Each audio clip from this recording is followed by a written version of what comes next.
नमस्कार, आप देख रहे हैं डीडी न्यूज। मैं हूं आपके साथ भावना नैयर। खबरों को विस्तार से जानें उससे पहले नजर डाल लेते हैं इस वक्त की टॉप हेडलाइंस पर। बिहार में पहले चरण के चुनाव प्रचार के लिए थमेगा शोर।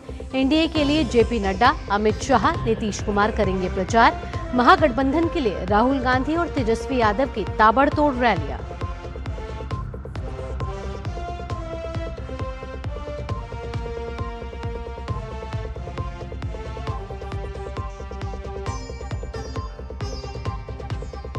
बिहार चुनाव की लड़ाई आधी आबादी पर आई। स्मृति ईरानी ने कहा, एनडीए की जीत के बाद रोजगार योजना के तहत महिलाओं को मिलेंगे 2 लाख रुपए।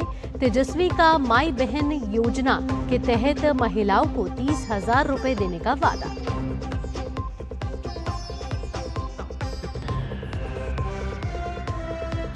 पश्चिम बंगाल समेत 12 राज्यों में आज से एसआईआर प्रक्रिया। बंगाल में एसआईआर का विरोध करने पर भड़की बीजेपी। कहा, असली मुद्दों से ध्यान भटकाने की कोशिश में है ममता।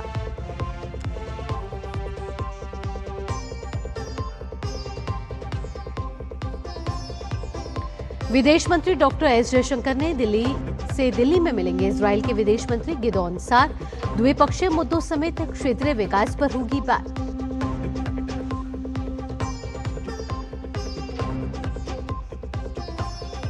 अंतर्राष्ट्रीय खबरों में अमेरिका में शटडाउन के कारण चरमराया हवाई यातायात। हवाई अड्डों पर अफरा तफरी की स्थिति। 35वें दिन में पहुंचा शटडाउन। पिछले रिकॉर्ड की हुई बराबरी।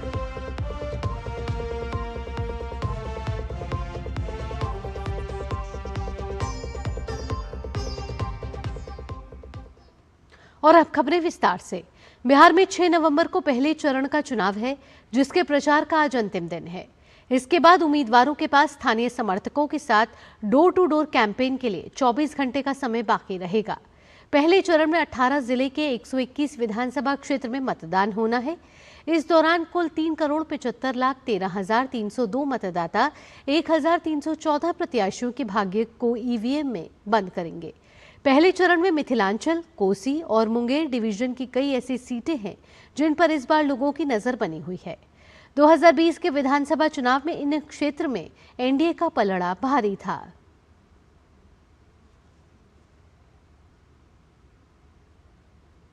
बिहार के चुनावी माहौल में आज प्रधानमंत्री नरेंद्र मोदी सीधे महिलाओं से संवाद करेंगे। मेरा बूथ सबसे मजबूत महिला संवाद अभियान के तहत प्रधानमंत्री मोदी आज दोपहर 3:30 बजे नमो ऐप के माध्यम से बिहार की माताओं और बहनों से जुड़ेंगे। यह संवाद भाजपा के राष्ट्रव्यापी बूथ सशक्तिकरण अभियान का अहम पड़ाव माना जा रहा है।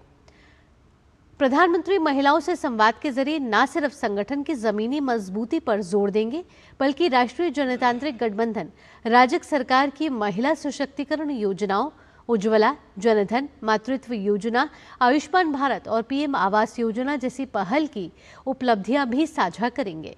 प्रदेश भाजपा ने इस संवाद को ऐतिहासिक क्षण बताते हुए कहा कि बिहार की नारी शक्ति अब सिर्फ घर की नहीं, विकास निर्णय की धुरी बन चुकी है।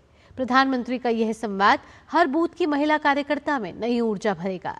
महिला संवाद को लेकर नमो ऐप पर जो लिंक है वो है narendramodi.in/MBSMBH जारी किया गया है, जिसके माध्यम से राज्य भर की महिलाएं इस संवाद से जुड़ सकती हैं। भाजपा के प्रदेश नेतृत्व ने सभी महिला कार्यकर्ताओं से आग्रह किया है कि वे सामूहिक रूप से इस कार्यक्रम को देखें और अपने बूथ को मजबूत बनाएं। पीएम मोदी ने कहा कि बिहार विधानसभा चुनाव में भाजपा एनडीए की जीत सुनिश्चित करने के लिए हमारी मातृशक्ति अभी असाधारण ऊर्जा और पूरे समर्पण भाव से जुटी हुई है। साथ ही उन्होंने कहा कि चुनाव अभियान में उनकी सक्रिय भागीदारी बिहार में लोकतंत्र की यात्रा को और सशक्त बना रही है। आज दोपहर 3:30 बजे होने वाले संवाद को लेकर प्रधानमंत्री मोदी ने कहा कि वे माताओं बहनों से चर्चा को लेकर बहुत उत्सुक हैं। बिहार चुनाव में पहले चरण के मतदान से ठीक पहले बीजेपी ने बड़ा ऐलान किया है। बीजेपी की वरिष्ठ नेता और पूर्व केंद्रीय मंत्री स्मृति ईरानी ने महिलाओं के लिए 2 लाख रुपए का ऐलान किया है। स्मृति ईरानी ने बताया कि मुख्यमंत्री रोजगार योजना के तहत एनडीए सरकार ने बिहार की 1,30,00,000 महिलाओं को 10,000 रुपए दिए हैं, जिसे एनडीए के चुनाव में जीतने के बाद 2 लाख किया जाएगा। एनडीए के शासन के अंतर्गत बिहार में आर्थिक रूप से सशक्त हुए। सशक्तिकरण के इसी संकल्प को आगे बढ़ाते हुए रोजगार योजना के अंतर्गत 1,30,00,000 खातों में बहनों के लिए पहले चरण में 10,000 की राशि पहुंचाई गई और चूंकि रफ्तार पकड़ चुका है बिहार, फिर एक बार एनडीए की सरकार, चुनाव बाद ये राशि बढ़कर 2 लाख रुपए कर दी जाएगी। बिहार में पहले चरण के मतदान से ठीक पहले राजद नेता तेजस्वी यादव ने एक बड़ा वादा किया है। उन्होंने कहा कि सरकार बनने के बाद मां बहन मान योजना के तहत महिलाओं के खाते में मकर संक्रांति के दिन 30,000 रुपए भेजे जाएंगे। गेहूं का जो है अतिरिक्त 400 रुपए हम लोग देंगे, तो धान और गेहूं का हो गया। साथ ही साथ जो सिंचाई के लिए जो बिजली जो इस्तेमाल करते हैं किसान, वो बिजली जो है मुफ्त हम लोग किसानों को देंगे। और माँ बहन मान योजना के तहत मकर संक्रांति को हमारी सरकार बनते ही 14 जनवरी को 1 साल का यानी 30,000 रुपया डायरेक्ट उनके खाते में हम लोग डालेंगे। बिहार विधानसभा चुनाव को लेकर विकासशील इंसान पार्टी के संस्थापक और महागठबंधन के उप मुख्यमंत्री उम्मीदवार मुकेश सहनी ने कहा कि समाज के हर वर्ग, जाति और धर्म में सरकार बदलने का जबरदस्त उत्साह है। सबका मानना है कि तेजस्वी का मतलब सरकारी नौकरी। समाज में हर वर्ग में, हर जाति धर्म के लोगों में काफ़ी उत्साह है सरकार बदलने का, जिसमें हर किसी को भरोसा है तेजस्वी मतलब सरकारी नौकरी। और 20 साल से जनता जो है उब चुका है, तो ऐसे जगह पे जनता जो है वो बदलाव चाह रहा है और महागठबंधन के समर्थन में सभी धर्म, सभी वर्ग के लोग मजबूती से खड़े हैं। भाजपा के राष्ट्रीय प्रवक्ता शाहनवाज हुसैन ने लालू परिवार पर हमला बोला है। शाहनवाज हुसैन ने कहा कि लालू यादव और उनका परिवार विश्वास में नहीं बल्कि अति आत्मविश्वास में यकीन रखता है, क्योंकि उन्हें पता है कि नतीजे तो उनके पक्ष में आने वाले नहीं हैं। लालू यादव और उनका परिवार कॉन्फिडेंट नहीं, ओवर कॉन्फिडेंट दिख रहा है, क्योंकि उनको मालूम है कि रिजल्ट आने वाला है नहीं, दिखावा कर लो। तेजस्वी यादव का वादा झूठ का पुलिंदा है, कुछ भी वादा करते हैं वो, उनको कुछ मालूम नहीं है। इकोनॉमिक्स की एक वर्ड उनको नहीं पता, कहां से पैसे आएंगे, कैसे खर्च होंगे, इसके बारे में कोई जानकारी नहीं है। जानकारी के अभाव में अगर कोई उनसे कहे तो वो चांद और तारे लाने की भी बात करेंगे, लेकिन इनको दिन में तारे दिखने वाले हैं। एनडीए भारी बहुमत से जीतने वाला है। इसी बीच बीजेपी नेता ऋतुराज सिन्हा ने तेजस्वी यादव के उस बयान पर जवाबी प्रतिक्रिया दी है जिसमें तेजस्वी यादव ने कहा था कि 18 नवंबर को वो मुख्यमंत्री पद की शपथ लेने जा रहे हैं। ये जो स्वभाव है कि चुनाव से पहले अपने शपथ ग्रहण की तिथि घोषित करना, अपने आप को जननायक और पता नहीं कहां कहां का नायक घोषित करना, ये हास्यास्पद है। जो भी गंभीर रूप से राजनीति समझता है और देखता है वो इसको गंभीरता से नहीं ले सकता। तेजस्वी जी तो पूरे बिहार में हर एक घर को सरकारी रोजगार दे रहे हैं, 2.5 करोड़ सरकारी रोजगार की वो बात कर रहे हैं। तो सब जीविका दीदी को सरकारी नौकरी प्रदान करने की बात कर रहे हैं। तेजस्वी जी तो ऐसी काल्पनिक बातें कर रहे हैं कि अब जनता समझ चुकी है कि पूरी तरह से हताश और निराश होकर कुछ भी बोलने वाली जो एक प्रवृत्ति बनती है, उस तरह से तेजस्वी जी बात कर रहे हैं, इसलिए उसकी बातों को उतना गंभीरता से कोई लेता नहीं है। भाजपा अध्यक्ष जेपी नड्डा आज बिहार चुनाव के पहले चरण के अंतिम दिन एक जनसभा को संबोधित करेंगे और उनका एक रोड शो का भी कार्यक्रम है। जेपी नड्डा भोजपुर जिले के बड़हारा विधानसभा के कोइलवर के दौलतपुर खेल मैदान में चुनावी जनसभा को संबोधित करेंगे। जेपी नड्डा भाजपा प्रत्याशी राघवेंद्र सिंह के पक्ष में चुनाव प्रचार करेंगे। वहीं आज गयाजी में आज उनका एक रोड शो है। गयाजी में जेपी नड्डा का आज शाम विष्णु पथ से लेकर बाटा मोड़ तक रोड शो का आयोजन होगा।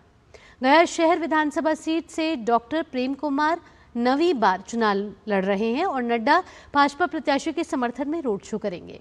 बीजेपी अध्यक्ष जेपी नड्डा आज शाम पार्टी मुख्यालय में महासचिवों के साथ एक महत्वपूर्ण बैठक भी करेंगे। इस बैठक में अब तक के चुनावी प्रदर्शन की समीक्षा की जाएगी और अगले चरण की रणनीति पर चर्चा होगी। माना जा रहा है कि इस बैठक में प्रचार की दिशा और प्रमुख मुद्दों को लेकर अहम फैसले लिए जा सकते हैं।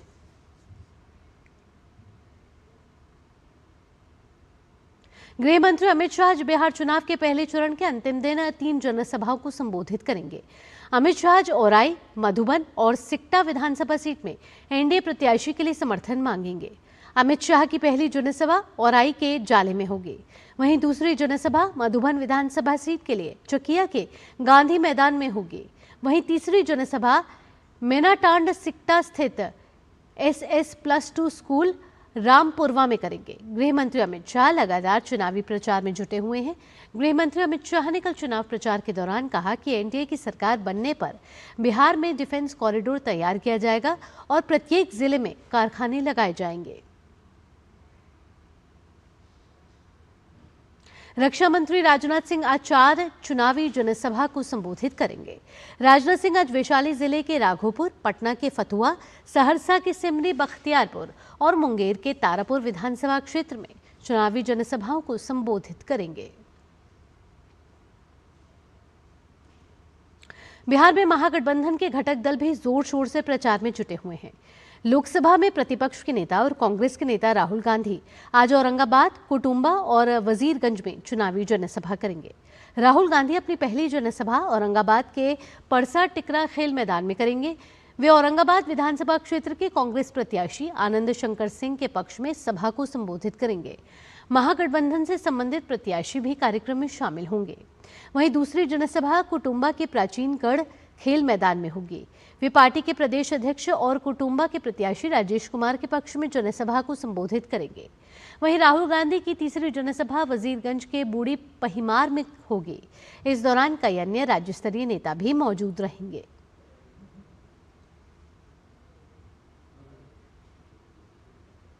वहीं महागठबंधन के मुख्यमंत्री चेहरे और राजद नेता तेजस्वी यादव आज बिहार में ताबड़तोड़ 17 जनसभाएं करेंगे। समस्तीपुर से ये रैली शुरू होकर बेगूसराय, मधेपुरा, सहरसा, दरभंगा, मुजफ्फरपुर होते हुए वैशाली में तेजस्वी यादव की जनसभा समाप्त होगी। आज वे अपने चुनावी क्षेत्र राघोपुर में भी एक जनसभा को संबोधित करेंगे। जनसुराज पार्टी की तरफ से प्रशांत किशोर आज आखिरी दिन ज्यादा से ज्यादा लोगों तक पहुंचने के लिए रोड शो करेंगे। वहीं असदुद्दीन ओवैसी कस्बा, अररिया, जोकीहाट और ठाकुरगंज विधानसभा की सीटों पर 4 जनसभाओं को संबोधित करेंगे।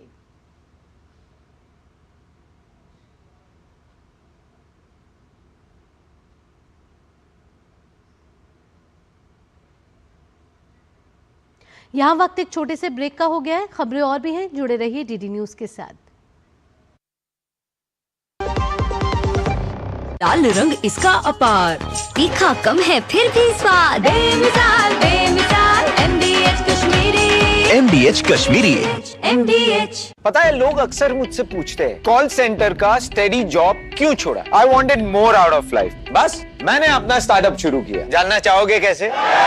Then start up your own business as an LIC agent. यहाँ सब कुछ है, great products, zero investment, leading organization and unlimited opportunities.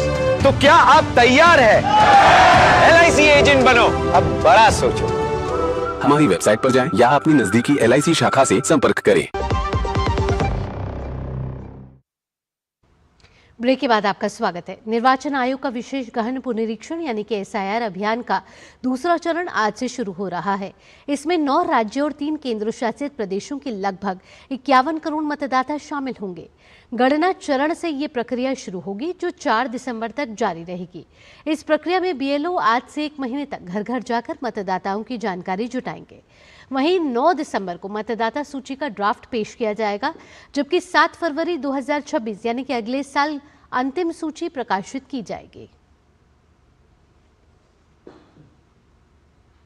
SIR को लेकर राजनीतिक माहौल गर्म है। भाजपा ने चुनाव आयोग से पश्चिम बंगाल में मतदाता सूची पुनरीक्षण में सावधानी बरतने का आग्रह किया है। भाजपा का आरोप है कि ममता सरकार ने घुसपैठियों के लिए फर्जी दस्तावेज जारी किए हैं। पार्टी ने जन्म, निवास, वन अधिकार और जाति प्रमाण पत्रों की जांच में सतर्कता बरतने की मांग की है। 24 जून 2025 के बाद जारी प्रमाण पत्रों को स्वीकार न करने का अनुरोध किया गया है।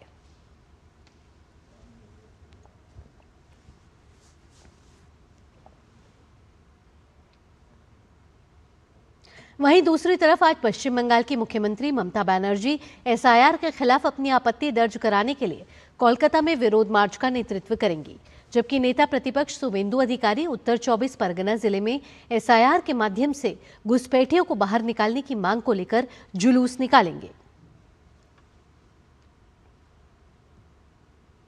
केंद्रीय मंत्री और पश्चिम बंगाल भाजपा अध्यक्ष सुकांतो मजूमदार ने ममता सरकार पर निशाना साधा है।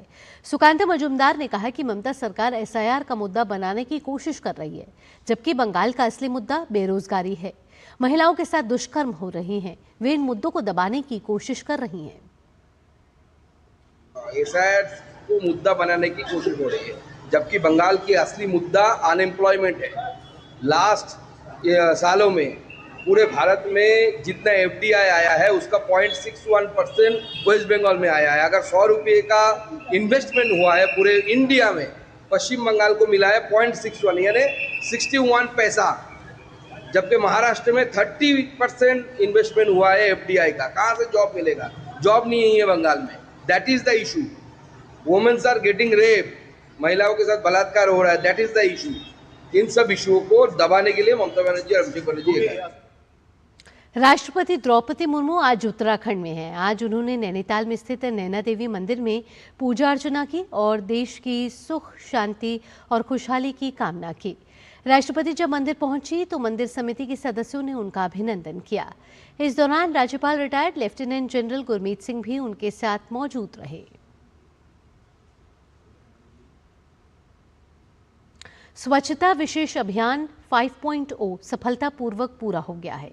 इस अवसर पर केंद्रीय मंत्री डॉक्टर जितेंद्र सिंह ने सोशल मीडिया प्लेटफॉर्म एक्स पर तस्वीर साझा कर बताया कि यह अभियान स्वच्छता के नए मानक स्थापित करने वाला सबसे बड़ा अभियान रहा।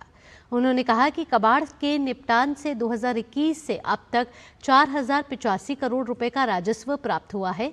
डॉक्टर जितेंद्र सिंह ने देश में स्वच्छता के प्रति जन जागरूकता फैलाने के लिए प्रधानमंत्री नरेंद्र मोदी का आभार जताया। गोरखपुर सांसद रवि किशन को जान से मारने की धमकी देने वाले युवक अजय यादव को पुलिस ने पंजाब के लुधियाना से गिरफ्तार किया है। अजय यादव ने खुद को बिहार के आरा का निवासी बताकर बिहार चुनाव प्रचार के लिए रवि किशन को धमकी दी थी। जांच में पता चला कि अजय वास्तव में पंजाब के लुधियाना जिले के फतेहगढ़ बग्गा कला का रहने वाला है। उसने खुद को खेसारी लाल यादव का समर्थक बताते हुए फोन पर सांसद रवि किशन को गोली मारने की धमकी दी थी। जम्मू राजौरी पुंछ राजमार्ग पर राजौरी के ठंडी कसी में एक मिनी बस दुर्घटनाग्रस्त हो गई। हादसे में लगभग 20 लोग घायल हो गए हैं, जिनमें से 3 की हालत गंभीर है। 2 लोगों को जीएमसी जम्मू रेफर कर दिया गया है। अन्य घायलों को जीएमसी राजौरी में भर्ती कराया गया है, जहां पुलिस उपायुक्त ने स्थिति का जायजा लिया। स्थानीय लोगों के अनुसार बस क्षमता से ज्यादा भरी हुई थी और आरोप है कि दुर्घटना के समय कंडक्टर ही बस चला रहा था।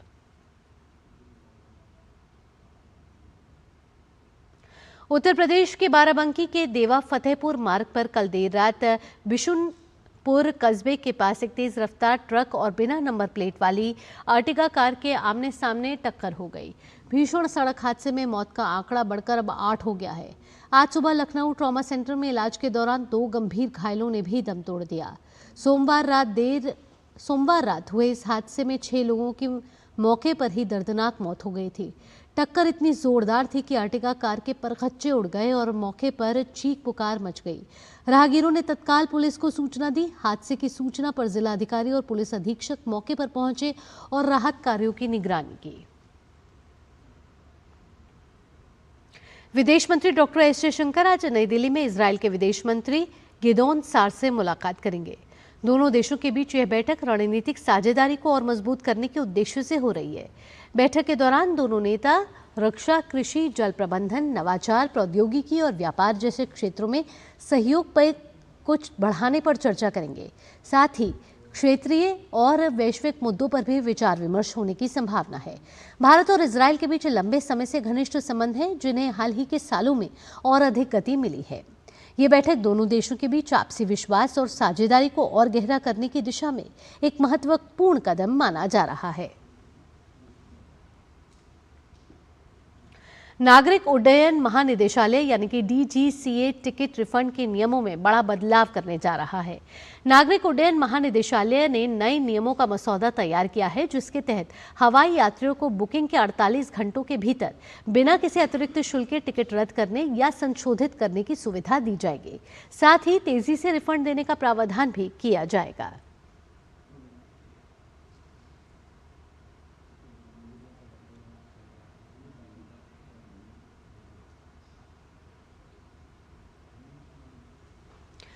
और सीधा रुख करेंगे भाजपा के वरिष्ठ नेता और गृह मंत्री अमित शाह इस समय पटना में और दरभंगा के जाले में रैली को संबोधित कर रहे हैं। चुनाव का आखिरी दिन है। आप सभी लोग 6 तारीख को कमल छाप पर बटन दबाकर हमारे तीनों प्रत्याशियों को जिताएंगे। परंतु भाइयों बहनों, जब कमल छाप पर आप बटन दबाए, किसी को विधायक, किसी को मंत्री बनाने के लिए नहीं दबाना है। कमल छाप पर बटन जंगल राज को रोकने के लिए दबाना। जाले वालों, मुझे बताओ, बिहार ने जो 15 साल राबड़ी और लालू का जंगल राज देखा, वो फिर से लाना चाहते हैं हम क्या? जरा जोर से बोलो, लाना चाहते हैं?